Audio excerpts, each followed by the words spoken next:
그래서 얼굴이 좀 빨갛게 달아올랐는데, 달아오기도 했는데, 아이들 3명이 물놀이를 다녀오고 저녁 때 이제 잠을 자고, 그 중에 막내가, 셋째 아이가 제 침대에서 잠을 자는데, 제가 자야 되는 그 침대 위에 또 지도를 그려놨어요. 네. 좀, 한 바가지 이렇게 흘려놨더라고요. 네. 이 무더운 여름날에 그것도, 네. 그래서 어제 좀 이렇게 쉬 냄새를 좀 맡으면서, 네. 좀 잠을 좀 잤습니다. 네. 그렇다 할지라도, 아이는 많이 이쁘죠. 얼마나 이쁜지 모르겠습니다. 아이를 보통 좋아하는 그런 사람이 아니었거든요. 어떻게 표현도 할 줄도 모르고, 어떻게 또 아이들이 다가오면 그냥 안아주기만 하고, 근데, 요즘에는 아이들이 왜 이렇게 이쁜지 모르겠습니다. 첫째 날 때는 그냥 좀 내가 아빠가 됐구나. 이렇게 그냥 당황스러웠고요. 이제 둘째 날 때는 이제 조금 이제 좀 적응이 됐습니다. 이제 좀 사랑스럽고, 이제 그랬고. 셋째가, 나이가 들면서 이제 셋째를 낳게 되니까 그냥 마냥 이쁜 거예요. 그래서, 이제, 나이가 들어가면서 아이들이 더 막 사랑스럽고, 또 함께 하고 싶고, 계속 막 뽀뽀해주고 싶고, 안아주고 싶고, 그런 마음이 계속 들더라고요. 그러면서 이제 부모님의 마음도 이렇게 좀 알아가는 것 같아요. 괜히 부모님이 전화 자주 하면은, 괜히 귀찮고, 네, 그랬는데, 이제 새 아이를 키우면서 이제 부모님의 마음이, 이런 거구나. 자식에 대한 그 사랑의 마음이 이런 거구나. 좀 알게 되는 것 같습니다. 그래서 첫째부터 셋째까지 그렇게 이쁜데, 이제 자는 모습을 이렇게 가만히 들여다봅니다. 그러면 괜히 감동이 되는 거예요. 예, 그러실 때 있으시죠? 예, 괜히 막 감동이 되고, 예, 이 아이를 주신 하나님께 감사가 되기도 하고, 좀 그렇습니다. 또 에어컨 틀어주고 자면은 혹시 또 감기 걸릴까봐, 예, 2시에, 4시에 가서 에어컨 껐다가, 켰다가, 다시 또 껐다가 막 이렇게 하고, 그런데 하여튼, 그런 아이에 대한 그런, 주신 것에 대해서 감사하고, 그러는 것 같습니다. 그래서 아이는 무엇보다도 누가 뭐래도 부모에게는 아이가 제일 소중한 그러한 존재입니다. 오늘 주제와 연관이 되어서 이렇게 잠깐 아이에 대해서 이렇게 말씀을 드렸습니다. 오늘 연대기 성경강좌 10강이에요. 벌써 10번째 시간인데요.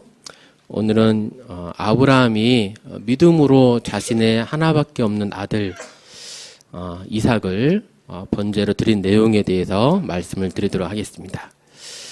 지난 시간에 이어서 말씀을 드릴 텐데 혹시 지난 시간에 어떠한 내용으로 말씀을 드렸는지 혹시 기억나시는 분 계세요?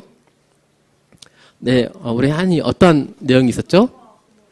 예, 소돔과 고모라. 예, 감사합니다. 말씀을 잘 듣고 기억해 주셔서 예, 감사로 선물을 드리도록 하겠습니다.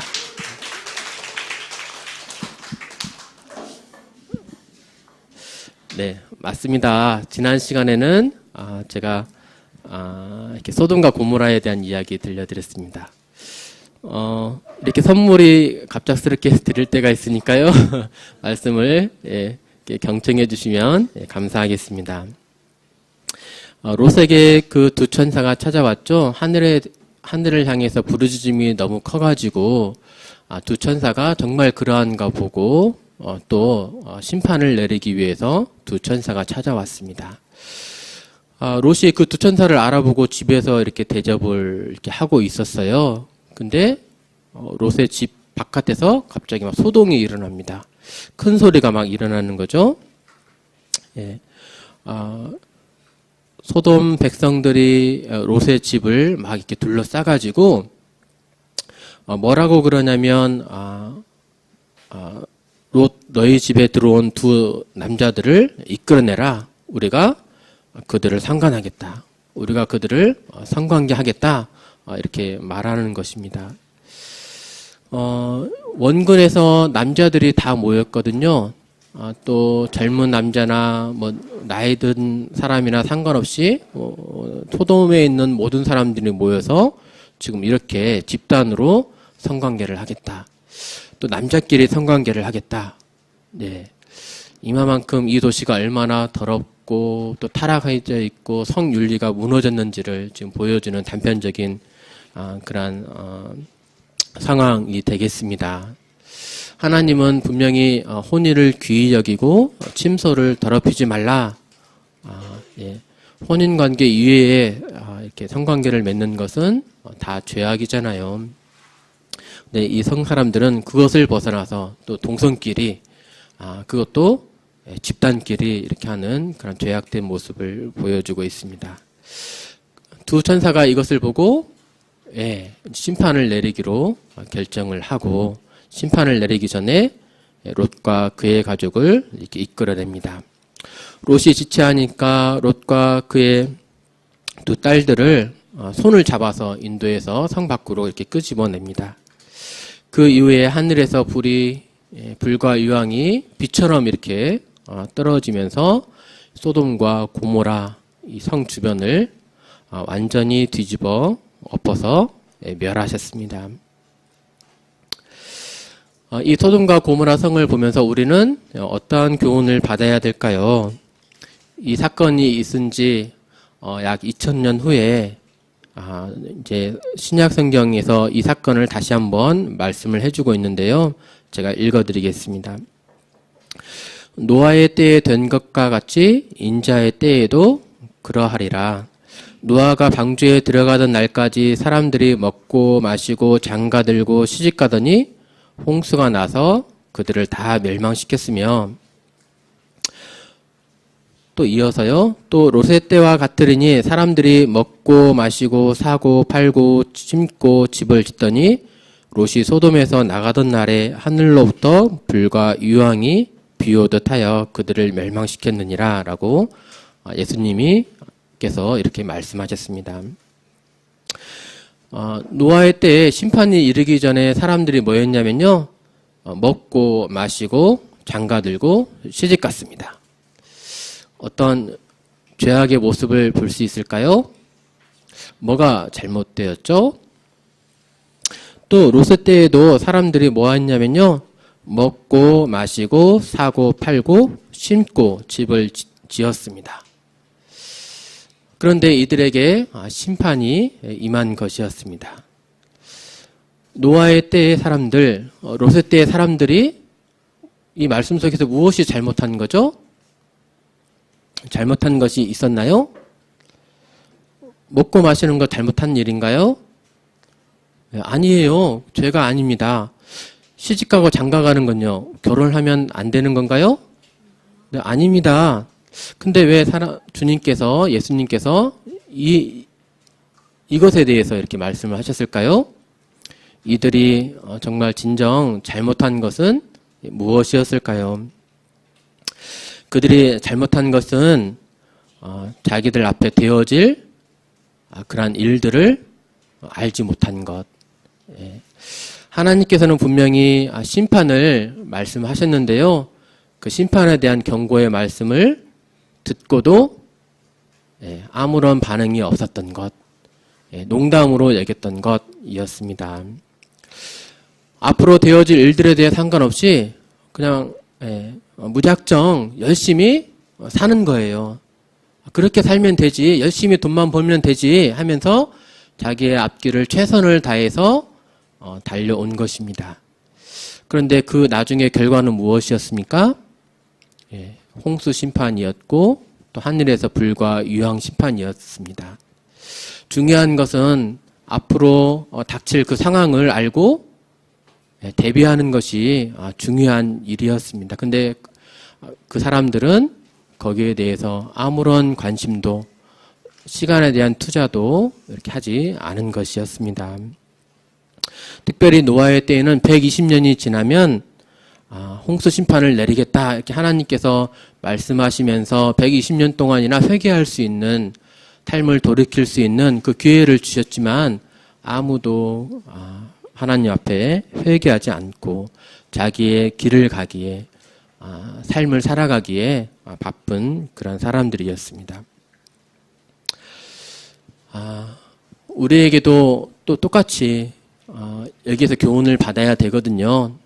우리도 무엇인가 열심히 살지 않는 분들 없으시잖아요. 무엇인가 열심히 최선을 다해서 이 땅을 살아가는데 우리의 삶의 마지막은 어떻게 되는 건지, 이 세상이 다인 건지 아니면 이 세상 이후의 삶이 있는 건지, 저 세상에서 삶은 어떻게 되는 건지 우리는 생각을 해봐야 할 것입니다. 그러기 위해서 이렇게 말씀 시간에 이렇게 참석해 주시고 또 빠지지 않고 이렇게 참석하시면서 들어주시는 우리 분들께 참 감사의 말씀을 드리고요. 분명히 하나님의 말씀, 한 번 죽는 것은 사람에게 정하신 것이요 그 이후에는 심판이 있으리라 하셨거든요. 말씀을 잘 들어보시면서 하나님의 은혜를 받는, 축복을 받는 우리 여러분들 되셨으면 좋겠습니다. 고대 도시 소돔과 고모라는 그 사해 남동쪽에 이렇게 위치를 하고 있습니다. 고고학자들에 의해서 지금 발굴이 되어지고 있습니다. 땅속 깊은 곳에 이렇게 아마 성곽 유형이 이렇게 좀 보이는 것 같습니다. 이렇게 발굴이 되어 있습니다. 고고학자들이 이렇게 발굴을 통해서 이렇게 들여다본 것이 뭐냐면 잿덩이가 발견이 되면서 유황 덩어리가 이렇게 아이들 주먹만한 그러한 유황 덩어리, 순도 95%의 덩어리가 이렇게 발견이 되는 거예요. 이 지역에서. 불과 유황을 하나님께서 비처럼 내리셨다 했는데 정말 이러한 유황 덩어리가, 유황볼이 이렇게 내리심으로 소돔과 고모라 그 일대를 완전히 불로써 뒤집어 엎으셨습니다. 이 사진은 이제 소돔과 고모라를 피해가지고 롯이 피신한 동굴이 있습니다. 그 동굴, 지금은 이제 유적지로서 관광 상품으로 이스라엘이 개발해서 이렇게 되어 있는데요. 저도 여기를 한번 다녀왔어요. 여기가 바로 이제 롯이 피신한 그 동굴이 되겠습니다. 동굴에서 바라본 사해 그 앞쪽 들판이 되겠습니다. 이 지역이 이제 이전에 소돔과 고모라가 있었던 그 지역이 되겠습니다. 이 동굴에서 또 하나의 또 사건이 일어납니다. 롯이 소알에 거주하기를 두려워하여 두 딸과 함께 소알에서 나와 산에 올라가 거주하되 그 두 딸과 함께 굴에 거주하였더니 큰 딸이 작은 딸에게 이르되 우리 아버지는 늙으셨고 온 세상의 도리를 따라 우리의 배필될 사람이 이 땅에는 없으니 우리가 우리 아버지에게 술을 마시게 하고 동침하여 아버지로 말미암아 후손을 이어가자 하고, 지금 두 딸이 뭔가 말을 하는데 뭔가 이상한 일을 꾸미는 거예요. 아버지로 하여금 술을 마시게 해서 우리 아버지와 동침해서 아버지의 후손을 이어가자, 지금 이렇게 말을 하는 겁니다. 이 괜찮은 말인가요? 이거 뭔가 낯뜨겁고 뭔가 좀 더럽고 그러한 말인데 두 딸이 이렇게 서슴없이 이렇게 행하는 겁니다. 실질적으로 두 딸이 이렇게 행합니다. 왜 그렇게 했냐면 세상의 풍속대로는, 관습대로는 우리가 결혼할 남자가 없기 때문에 아버지의 후손을 이렇게 이해갈 수가 없다. 우리가 아버지와 동침하자, 이렇게 나오는 것이었습니다. 근데 정말로 결혼할 남자가 없었나요? 아니었어요. 아브라함에게는 318명을 비롯해서 많은 남자들이 있었거든요. 이렇게 아브라함에게 적어도 간다면 문제가 해결이 되었을 텐데, 근데 그들은 이렇게 아버지와 동침해서 아버지의 후손을 이어가기로 생각합니다. 첫째 날에 큰딸이 아버지와 술을 마시게 해서 아버지를 하여금 취하게 하고 또 아버지와 동침해서 나옵니다. 그때 롯은 그 딸이 눕고 일어나는 것을 알지 못했죠. 둘째 날에는 둘째 딸이 또 아버지로 하여금 술을 이렇게 마시게 하고 취하게 한 다음에 아버지를 통해서 두 딸들이 임신을 하게 됩니다. 이들이 이렇게까지 행동하게 된 그들의 상태, 성적인 윤리, 도덕성이 어떻게 이 지경까지 이르게 되었을까? 소돔과 고모라가 그들에게 이러한 악영향을 미쳤고 얼마나 그 성읍이 타락했으면 이러한 생각도 하게 되고 또 실행에 옮기게 될까 이렇게 생각을 해보게 됩니다. 그래서 이제 롯의 두 딸이 임신해서 두 아들을 낳게 됩니다. 그래서 첫째 딸이 낳은 아들의 이름이 모압이고요. 오늘날 모압의 조상이고 둘째 아들의 이름이 베남미였습니다. 이제 암몬 자손의 조상이었습니다. 이스라엘이 이제 팔레스타인 땅이죠. 여기가 팔레스타인 땅이면 동쪽편에 이제 암몬이라고 하는 나라, 또 모압이라고 하는 나라의 두 조상들이 이렇게 되어집니다. 지금의 이제 요르단 나라가 이렇게 되겠습니다.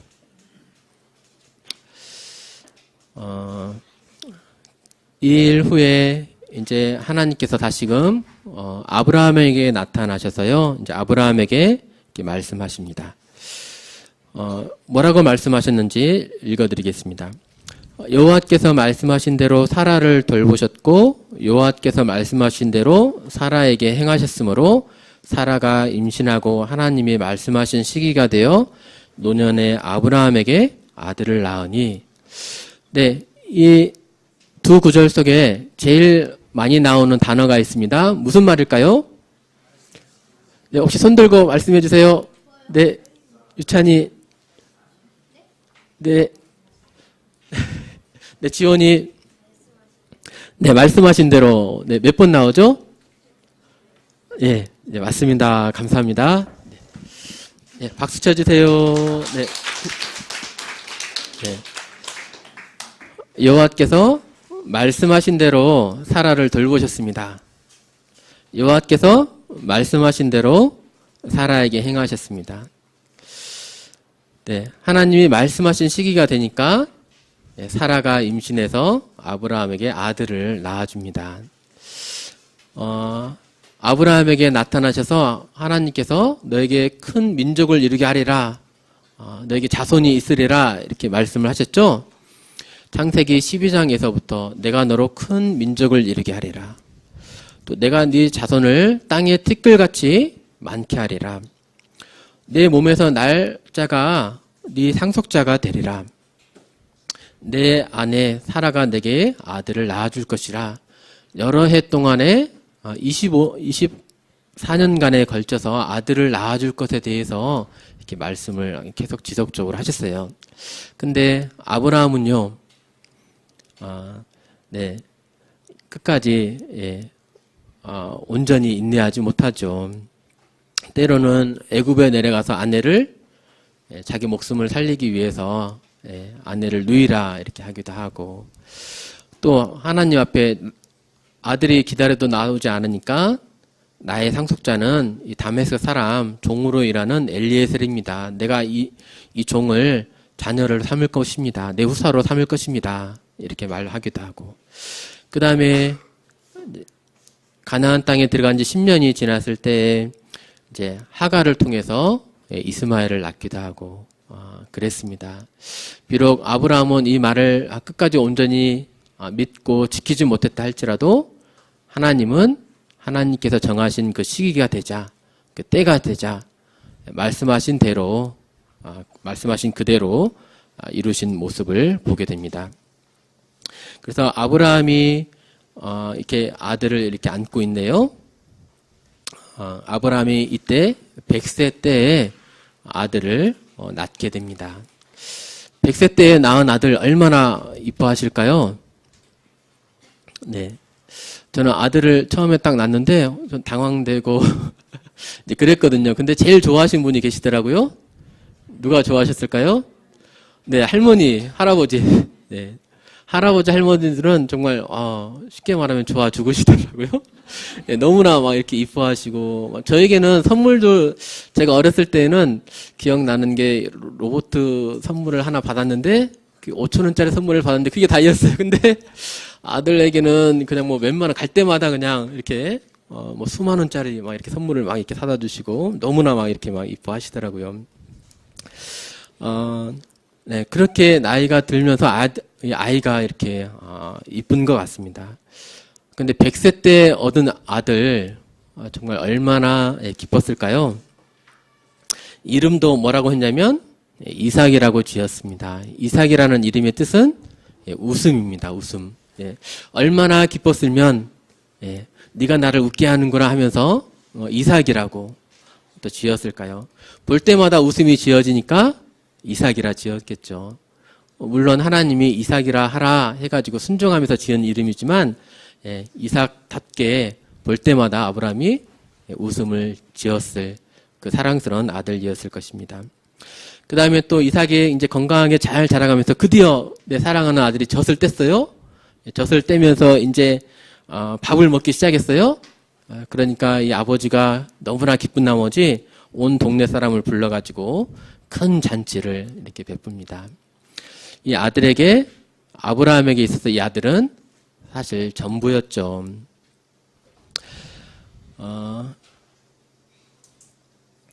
그렇게 기뻐하던 그 아들이었습니다. 사실 아브라함과 사라에겐 자신의 목숨보다도 더 소중했던 것이 이삭이에요. 이삭만 바라보면 그렇게 즐겁고 기뻤습니다. 모든 사람이 이렇게 찾아오면서 이 낳은 아들 이삭을 바라보면서 웃고 즐거워하고 했지만 한편으로는 씁쓸해하던 사람들이 있었습니다. 누구일까요? 네, 하갈과 이스마엘. 이삭이 낳게 되면 자기가 어떻게 돼요? 못 이어봤잖아요.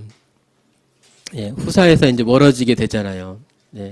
그러면서 괜히 이스마엘은 이삭이 미운 것입니다.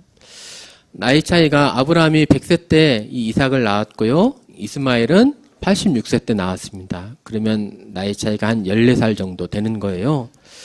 그러니까 이삭이 한 6살이라면 이스마엘은 20살 정도 됐었죠. 아주 큰 형이죠.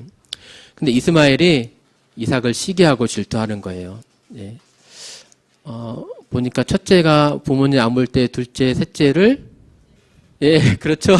약간 질투해서 어머님에 대한 사랑을 뺏어가니까 그런데 이스마엘은 아마도 더 심했겠죠. 온 관심이 아버지의 관심이 이삭에게로 쏠리니까 이스마엘이 이렇게 이삭을 놀리고 때로는 때리고 미워하고 그러는 겁니다. 이를 우연히 보게 된 그 사라의 마음은 어땠을까요? 마음이 또 막 이렇게 분노에 사로잡히게 됐겠죠? 그러면서 사라가 아브라함에게 말합니다. 하갈과 그 아들을 내쫓으라. 이스마엘도 한편으로는 아브라함의 아들인데 아브라함이 이 일로 많이 근심하게 됩니다. 근데 이때 꿈에 하나님께서 나타나셔서 그래 사라의 말을 들으라. 그들을 내쫓으라. 하지만 이스마엘도 너의 신이 그로 말미암아 한 민족을 이루게 하리라 이렇게 하십니다. 그래서 아브라함이 하나님의 말씀을 듣고 실질적으로 이렇게 하갈과 이스마엘을 이렇게 내보내게 됩니다. 그런데요, 이 아브라함의 이 아들 이 이스마엘도 나중에 하나님이 또 돌보세요. 그가 광야에 이렇게 잘 거주할 수 있도록 하나님이 함께 하시면서 지켜주시고 또 아내를 또 얻게 하셔서 생활하게 됩니다. 이 이스마엘이 지금의 아랍인들의 조상입니다. 이 일이 있은 다음에 하나님께서 아브라함에게 나타나셔서 또 말씀하십니다. 하나님이 이번에는 아브라함을 시험하시려고 이렇게 나타나셔서 말씀을 하시는데요. 어떠한 시험이었느냐? 그를 부르시되 아브라함아 하시니 그가 이르되 내가 여기 있나이다. 여호와께서 이르시되 내 아들, 네 사랑하는 독자 이삭을 데리고 모리아 땅으로 가서 내가 내게 일러준 한 산 거기서 그를 번제로 드리라. 하나님이 아브라함을 이렇게 시험하시기 위해서 나타나신 것입니다. 하나님이 사람을 시험하실까요? 시험하실 수 있을까요? 넘어뜨리기 위해서. 저도 잘 신앙생활을 잘 하네. 넘어뜨려야지 하면서 또는 죄를 짓게 막 이렇게 유혹하기 위해서 하나님이 시험하실까요? 예. 하나님은 그런 시험은 허락지 아니하십니다. 그런 것은 우리를 넘어뜨리려는 사자와 같은 사단이 우리를 그렇게 유혹하면서 신앙의 길을 가지 못하도록 방해하죠. 근데 하나님께서 여기서 시험하신다라고 했거든요. 이때는 어떠한 이 말의 의미는 무엇일까요? 예. 아브라함이 지닌 믿음이 어떤 믿음인지 거기에 대해서 입증하고 검증하는 그러한 시험이 되겠습니다. 참된 믿음이 있다면 그에 따른 행동이 나타나게 되겠죠? 믿는 바대로 행동하게 돼 있잖아요. 그래서 그가 정말 어떠한 믿음을 갖게 되는지 행동을 통해서 점검하는, 시험하는 그러한 일이었던 것입니다. 정말로 믿는 대로 행동하기 마련인데요. 사람들이 하나님을 믿는다 하면서 계속해서 죄를 행하고 쾌락 가운데 살고 또 교회도 나오지도 않고 말씀을 읽지 않는다면 믿는 사람이라 할 수 있을까요? 아니요. 정말로 하나님을 잘 믿는 사람은 믿는 자답게 예수님처럼 행동하려고 하고 말씀을 사랑하고 또 사람들을 사랑하려고 하게 되겠죠. 믿는 대로 이렇게 행동하기 마련입니다. 이렇게 아브라함을 시험하시기 위해서 하나님께서 나타나시면서 이렇게 하셨는데요. 근데 뭐라고 하셨냐면 번제를 드리래요. 근데 누구를 번제를 드리냐고 하시냐면 네 아들, 네 사랑하는 독자 이삭을 데리고 번제를 드리라. 네 아들을 데리고 이삭을 데리라. 이렇게 말씀하시지 아니하시고 정말 꼭 집어서 누구요? 이삭을 데리고. 아브라함에게 있어서 이삭을 번제로 드린다는 것은 정말 있을 수가 없는 일이었을 것입니다. 100세 때 낳은 그 아들, 나는 죽어도 이삭은 못 죽이죠. 그러한 아들입니다. 근데 하나님께서 네 아들을 데리고 번제를 드리라 이렇게 하시지 않으셨어요. 만약에 네 아들을 데리고 네 아들로 번제를 드리라 했으면 다른 아들을 종 삼아서 다른 종들을 아들 삼아서 이렇게 그렇게 해서 아들을 드렸겠죠. 이삭은 놔두고 제껴두고. 근데 이렇게 이삭을 콕 집어서 말씀하시면서 아브라함의 믿음을 시험하시는 것입니다. 아브라함은 갈등이 되었겠죠. 자식에게 집착할 것인가 아니면 끝까지 하나님 앞에 순종하고 믿음의 길을 걸어갈 것인가. 이만큼이면 됐지. 어느 정도만 내 생각대로만 순종할 것인가 아니면 하나님의 말씀을 끝까지 순종할 것인가. 아마 많은 갈등이 되었을 것입니다. 근데 아브라함에게 하신 약속의 말씀이 있었어요. 그 약속은 큰 민족을 이루게 하리라라는 말씀이었고 이 말씀이 누구를 통해서 이루어지게 됩니까? 이삭을 통해서 이루시겠다라고 이미 말씀하신 상황이었어요. 내 언약은 내가 내년 이 시기에 사라가 낳을 아들 낳기도 전에 이삭과 세우리라. 너와 세운 그 약속이 이삭과도 세워지면서 그 약속이 앞으로 이루어지게 될 거야. 이렇게 말씀하신 거예요. 이삭에게서 나는 자라야 넷이라 부를 것임이라. 다메섹 사람 엘리에셀도 아니고 이스마엘도 아니고 내가 너에게 약속해준 그 약속의 말씀이 이삭을 통해서 이루어질 거야. 이삭을 통해서 큰 민족이 이루게 할 것이고 이삭을 통해서 낳은 자손을 통해 세상 모든 사람들이 복을 얻게 될 거야. 이미 그렇게 말씀을 하신 것이었습니다. 그런데도 하나님께서 이삭을 드리라 이렇게 말씀하셨죠. 또 지역까지도 어디서 번제를 드리라 한 그 지역도 말씀하셨는데요. 그 곳이 모리아 산이었습니다. 그가 살고 있는 곳은 브엘세바이었는데요. 이 모리아 산은 북쪽으로 약 80km 정도 떨어진 곳이었습니다. 사람이 하루에 약 30km 정도 간다고 그래요. 그러니까 3일길 떨어진 곳이었죠. 근데 이 모리아 산이요, 이렇게 아브라함이 이삭을 번제로 바치라고 한 그 장소이기도 했지만 훗날에는 하나님의 임재가 계신 그 장소였습니다. 솔로몬이 성전을 세운 곳이 바로 이 산이었고요. 나중에 또 이어서 헤롯 성전터가 된 이 산, 이 모리아 산이었습니다. 지금은 이 산이 위치가 어디일까요? 네. 학자들에 따르면 이 산이 지금은 이스라엘의 성전이 무너진 상태예요. 근데 하필 또 이곳에 또 이슬람 사원이 세워져 있습니다. 네, 이슬람에서는 또 지금 이제 메카, 메디나와 함께 이 황금돔 사원이 이슬람의 3대 성지예요. 네, 지금 이러한 상황에 있습니다. 근데 이 모리아 산에서 번제를 드리라고 한 거죠. 번제는 어떻게 드리는 것일까요? 살아있는 채로 드리는 것인가요? 예, 번제는 말 그대로 태워서 제사를 드림으로 예배를 드리는 것이거든요. 네, 아브라함은 늘 번제를 드려왔습니다. 그의 살면서요.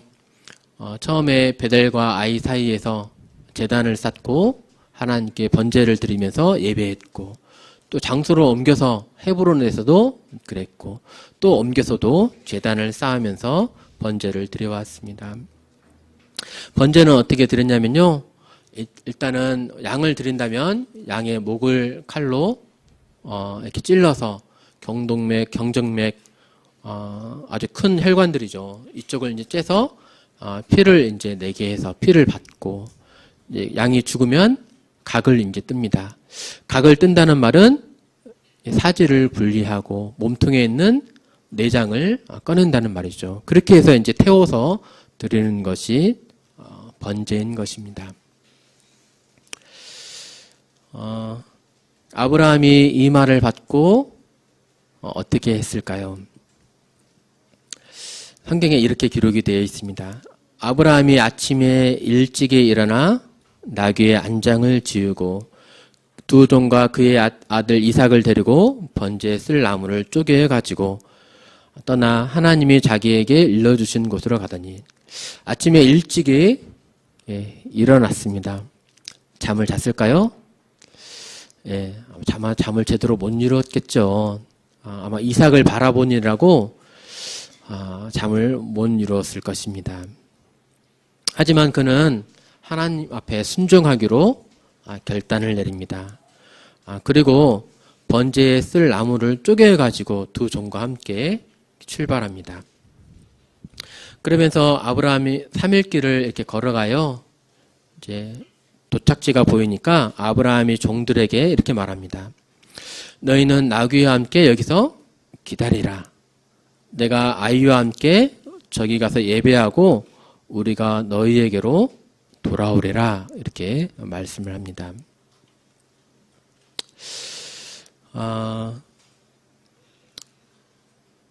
아브라함이 그 하나님께서 명령하신 것을 기억하면서 이삭을 바라보면서 많은 생각에 잠겼겠죠?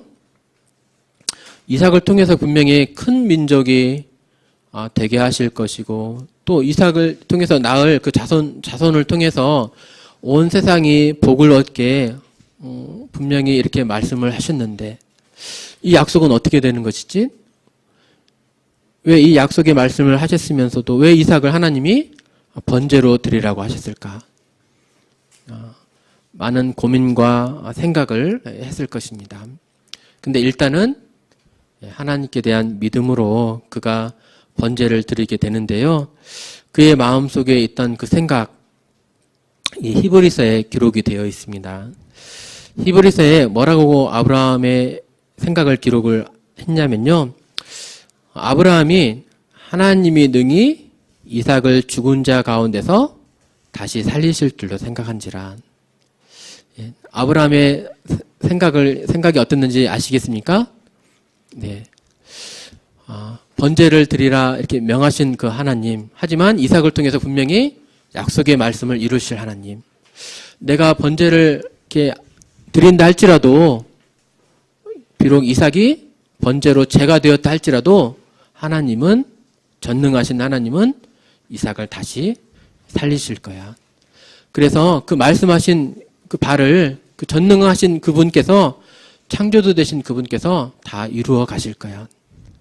비록 이삭이 죽게 되겠지만 그는 다시 살아나게 될 거야. 그렇게 하시면서, 생각하면서 이삭을 드리기로 결정을 한 겁니다. 그러면서 종들에게 이렇게 말하잖아요. 도착지에 거점 다 도착하자 너희는 여기서 기다리라. 우리가 아이와 함께 예배하고 다시 너희에게로 돌아오리라. 너희에게로 돌아오리라는 이 말, 우리가 너희에게로 돌아오리라는 이 말, 이삭을 번제로 드리고 그렇게 되면 하나님께서 다시 살리실 것이고 다시 이삭과 함께 내가 돌아올 수 있을 거야 라는 그 믿음의 그 말인 것입니다. 두 사람이 이제 모리아에 있는 한 산, 하나님께서 말씀하신 그 산에 갑니다. 근데 나무를 누가 들고 가요? 번제할 그 나무를 누가 들고 가겠습니까? 예, 아들이 들고 갑니다. 이삭이 들고 갑니다. 근데 아브라함이 불도 가지고 가고요, 칼도 들고 가요. 번제할 나무는 이삭이 지금 지고 가고 있습니다. 근데 궁금해요. 뭐가 지금 없는 거죠? 제물이 없어요, 제물이. 매번 이런 번제를 드렸기 때문에 이삭도 제사에 대해서 잘 알고 있었죠. 그러면서 물어봅니다. 아버지, 번제에 쓸 나무와 불은 여기 있는데 번제할 어린 양은 어디 있습니까? 이렇게 아브라함이 물어봅니다. 아브라함이 뭐라고 해야 할까요? 네. 야, 너다 이렇게 말하면 도망갔으니까 도망갔겠죠? 네. 네. 속으로 아마 그렇게 말했겠죠. 너다. 근데 말은 못하고 아마 대충 둘러댔겠죠? 예, 둘러대면서 한 말이, 하나님이 자기를 위해서 친히 준비하실 것이다. 이렇게 이제 말을 합니다. 자, 여기를 이제 또 살펴보겠습니다. 이삭이 이제 번제에 쓸 나무를 지고 가잖아요. 아버지가 지고 가는 것이 아니고 아들이 지고 갑니다. 무거운 짐을 보통 아들에게 맡기지 않아요. 내가 지고 갈지언정 보통은 아들에게 맡기지 않습니다. 제 부모님도 그러시고요. 저도 그렇습니다. 저희 부모님이 70에 다 되셨는데 제가 뭘 드는 것을 못 보세요. 자기가 그냥 어머님이 아버님이 자기가 그냥 드십니다. 아마 저도 그렇죠. 근데 아브라함은 이삭이 지게 했습니다. 왜 그랬을까요? 아브라함은 이미 이때 나이가 100세가 훨씬 넘은 노인이었어요. 그리고 아들은요, 이제는 그만큼 번제에 쓸 나무를 맬 정도가 된 거예요. 이제 아까 어린 양이 나오는데요. 번제에 쓸 나무 얼마만큼이 있어야 양을 번제로 태울 수가 있을까요? 1-2kg면, 나무 1-2kg면 될까요? 동물을 태워서 제가 될 정도로 그렇게 하려면 나무가 수십 킬로는 되었겠죠. 그 나무를 지고 갈 정도의 이삭이었다면 아마 건장한 청년이었을 것입니다. 그러니까 아브라함은 100세가 넘은 나이였고 이삭은 적어도 10대 후반의 청년이었겠죠. 아브라함이 하나님께부터 받은 그 명령을 이삭에게 말해 주었을까요? 밤새 고민하다가 이삭아 이리 와봐라 해가지고 내가 너를 번제로 드릴 텐데 걱정 마 하나님께서 다시 살리실 거야. 우리 믿음으로 한번 해보자. 이렇게 했을까요? 제가 그 말을 들었다면 당장에 도망갔겠죠. 예, 이삭은 몰랐던 거죠. 예, 그 계획을 아브라함은 알리지 않았습니다. 그랬기에 이삭이 물어보는 거죠. 하나님께 드릴 그 양은 어디 있습니까? 자기가 아직 제물인 것을 몰랐기에 지금 이렇게 물어보는 것입니다. 예. 그 질문에 아브라함이 하나님이 친히 준비하시리라 이렇게 대충 둘러대서 말했지만 하나님은 이 말 그대로 이렇게 이루시는 모습을 봅니다. 그 다음에 이 노인 아브라함이 이 건장한 청년 이삭을 결박합니다. 제단을 쌓고 결박해서 이 청년을 제단 위에 이렇게 올려놓고요. 이제 칼을 들어서 잡으려고 합니다. 어떻게 이 노인네가 건장한 청년을 결박할 수 있었을지, 노인의 지혜가 더 뛰어난 것인지, 그건 잘 모르겠습니다. 하여튼 이렇게 결박을 해가지고 정말로 칼을 잡았습니다. 근데 그때 하늘에서부터 소리가 들리는 거예요. 천사가 나타나서 말을 하는 것이 아니고요. 천사가 나타나기도 전에 소리부터 이렇게 나온 것입니다. 예, 얼마나 급했으면 급한 쪽은 아브라함이 아니었고 오히려 하나님이 정말로 이삭을 잡을까봐, 이삭이 죽을까봐 하나님이 마음 급해서 소리 먼저 이렇게 지르시는 거죠. 아브라함아, 아브라함아 하시면서 이렇게 부르시면서 이삭을 죽이지 못하도록 이렇게 하셨는데요.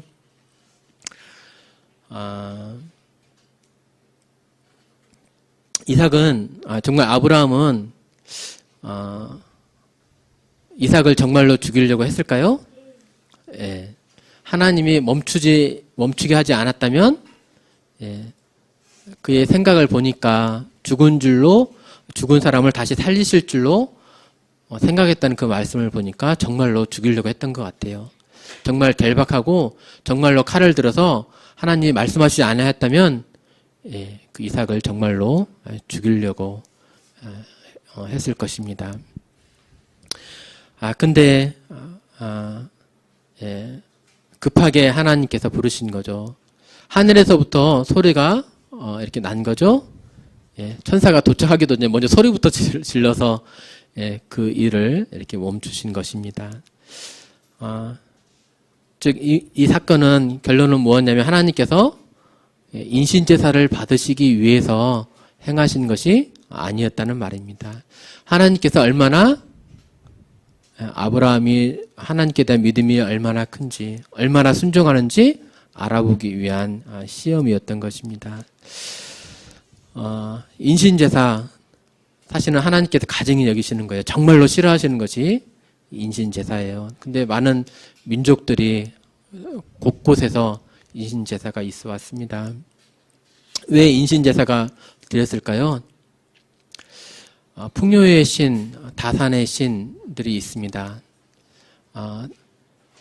이제 풍요의 신께 제사를 드리면 풍요롭게 풍년이 드는 거죠. 그러면 그 신은 그 땅의 소산의 일부를 받을 자격이 있을까요? 있다고 생각하는 것입니다. 그래서 어떤 이제 풍년의 신께 이렇게 제사를 해서 풍년이 되었다면 그 땅의 소출 중에 일부를 이렇게 드리는 거예요. 인신제사는 우리가 생각하기에 말도 안 되는 거다. 지금은 이렇게 생각할 수 있지만 다산의 신에게 제사를 내서 자기가 자녀를 많이 얻은 거예요. 그러면 그 신은 소산의 일부를 얻을 권리가 있다고 생각하는 겁니다. 그러면 자녀를, 귀한 자녀들을 많이 주셨으니까 사람의 목숨을 당연히 드려야지 이렇게 생각을 하면서 제사를 드려온 거예요. 말도 안 되는 그런 논리지만, 말도 안 되는 일들이지만 그렇게 사람들이 생각하면서 사람을 죽여서 제사를 드려왔습니다. 하지만 하나님은 그렇게 하시지 아니하셨죠. 천사가 나타나서 무엇을 가리키고 있네요. 이것이 무엇이겠습니까? 순양이었습니다. 순양. 이삭을 죽이려는 그 아브라함을 멈추게 한 다음에 하나님께서 이삭을 대신해서 드릴 그 번제 제물을 보여주셨어요. 그것이 바로 순양이었습니다.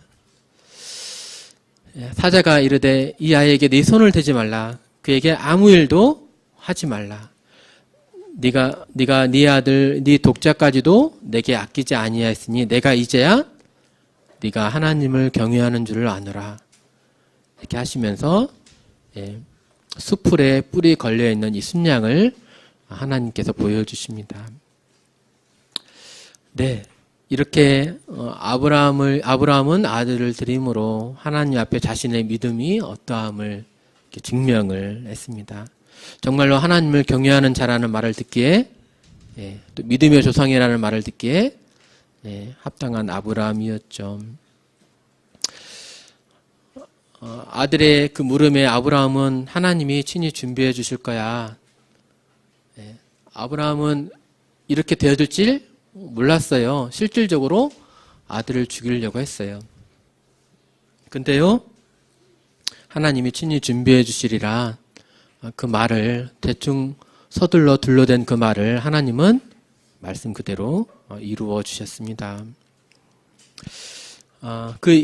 이 사건 이후에 아브라함이 그 땅 이름을 여호와 이레라 이렇게 했습니다. 그러면서 사람들이 뭐라고 그러냐면 여호와의 산에서 준비되리라. 이 산에서 아브라함이 자기 아들 이삭을 번제로 드리려고 했지만 하나님께서 이삭 대신에 준비하신 그 순양을 드리던 곳이 여기였어. 하나님은 친히 자신의 제물을 준비하셔.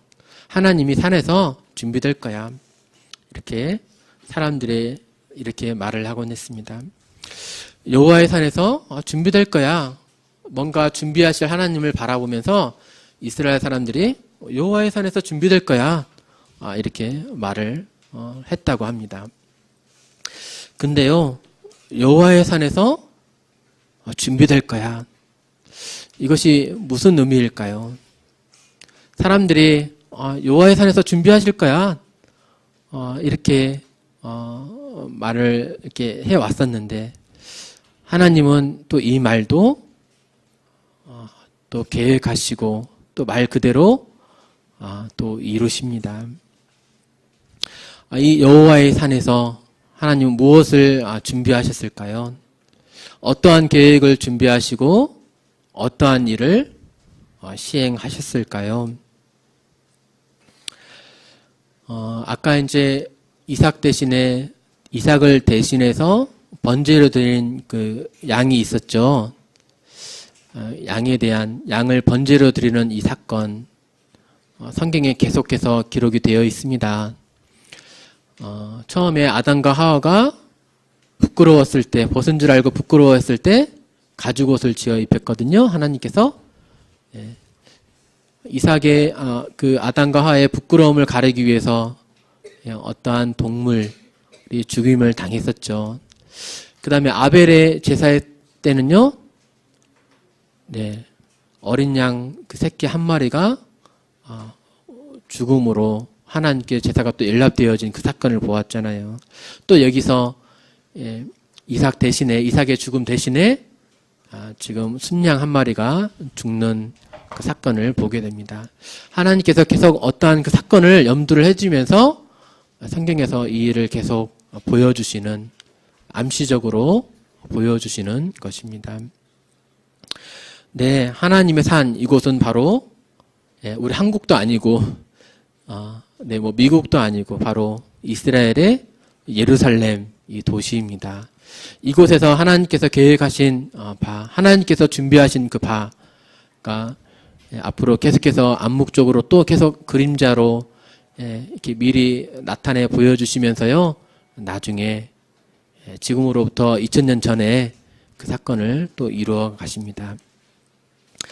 네, 계속해서 말씀을 들어보시면서 이렇게 확인하시고 또 들으셨으면 좋겠습니다. 아브라함이 이렇게 이삭을 낳았죠. 이삭도 자녀를 낳았는데 두 아들을 낳아요. 이제 에서와 야곱입니다. 근데 하나님의 계획은 하나님이 야곱을 택하셔서 야곱을 통해서 이루어 가십니다. 야곱은 욕심 많고 또 질투 많은 무언가 막 이렇게 속여서라도 취하고 싶은 욕심 많은 그런 자였어요. 그래서 그런지 네 아내를 얻게 되고 또 아들도 12명이나 이렇게 얻게 됩니다. 사실 이러한 일들을 통해서 하나님께서 아브라함에게 큰 민족을 이루게 하리라 하신 그 말씀을 이루어 가시는 겁니다. 야곱이 12아들을 낳게 되고요. 그 중에 한 아들이 요셉입니다. 하나님의 계획 가운데 요셉이 나중에 애굽 땅에 들어가게 되고 또 요셉에게 하나님께서 지혜를 주심을 통해서 막 꿈을 막 해석하는 거예요. 미래에 되어질 일들을 막 말하는 거예요. 예. 그러면서 이집트에서 인정을 받으면서 요셉이 먼저 총리가 되어지게 되고 나중에 총리가 되어지면서 요셉이 이제 자신의 가족들을 다 부르죠. 그래서 야곱의 가족 70명이 애굽 땅에 들어가게 된 다음에 이렇게 이 야곱 족속들이 애굽이라고 하는 그 강대한 나라에서 이 70명이 나중에 200만 명 정도로 민족을 이루게 됩니다. 실질적으로 이렇게 강대한 나라 속에서 하나님이 이렇게 야곱 족속들을 양육하신 것입니다. 네. 이상 오늘 아브라함의 믿음에 대해서 이삭을 번제로 드린 사건에 대해서 이렇게 말씀을 드렸습니다. 네. 경청해 주셔서 감사합니다.